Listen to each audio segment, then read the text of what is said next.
Good morning and welcome to Redeemer Lutheran Church. I'm Pastor Gary Lodeholt. Yesterday we began the church season of Advent. If you look around the world, you would hardly know it. As soon as Halloween is over, our world seems to jump right into the celebration of Christmas. On one of the stations of my radio, for example, they've been playing Christmas music nonstop since November 1st. And I think our society misses something by ignoring Advent. There's something deeply meaningful about anticipation and wonder filling our lives. To spend 4 weeks pondering, waiting, anticipating, and building excitement, only to have it erupt in a 12-day celebration seems so rich. But no. Nowadays, we have so much Rudolph and decking the halls until by the time Christmas is here, we're tired of it. And by Christmas afternoon, it's all put away in storage again. But maybe before we get lost in hoopla, maybe this week and next week, we can take a moment each morning to think about Advent by looking at some of the Old Testament prophecies of the Messiah. Who did they long and hope for? Who did they imagine the Messiah would be, and what did God reveal about what the Messiah would do? That's what we'll talk about this week and next week. And today we start in an unexpected place. Genesis 3:15. Genesis 3:15 is a special verse in the Bible, although you might never have noticed this about it. It's been called the Proto-Evangelicum, a Latin word that implies that it's the very first hint of the good news of Jesus in the Bible. In other words, even way back in Genesis, it appears that God had Jesus in mind, and through Jesus, God would conquer evil forever.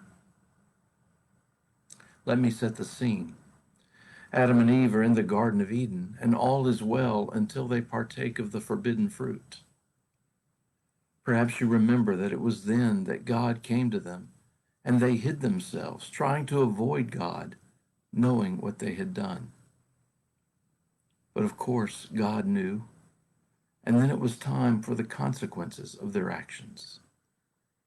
And the first one spoken to is the serpent, who offered the temptation to them.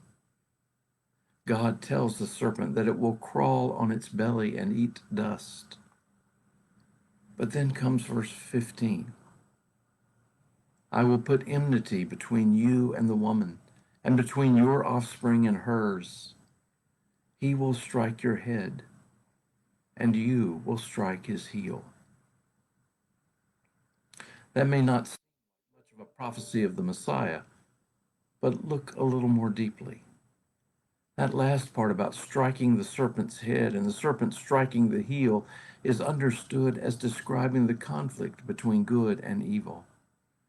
And the most significant part is that evil, represented by the serpent, can strike a blow, but good crushes the bad and destroys it. Maybe you saw the movie The Passion of the Christ that came out way back in 2004. The opening scene is very moving as you see Jesus in agonized prayer in the Garden of Gethsemane, struggling over God's plan for him to suffer and die. The devil appears, and as the temptation for Jesus to flee from this path increases, a snake slithers from the devil's robe and makes its way over to Jesus. As the snake reaches Jesus, you have the idea that perhaps the temptations will win the day, when suddenly Jesus stands.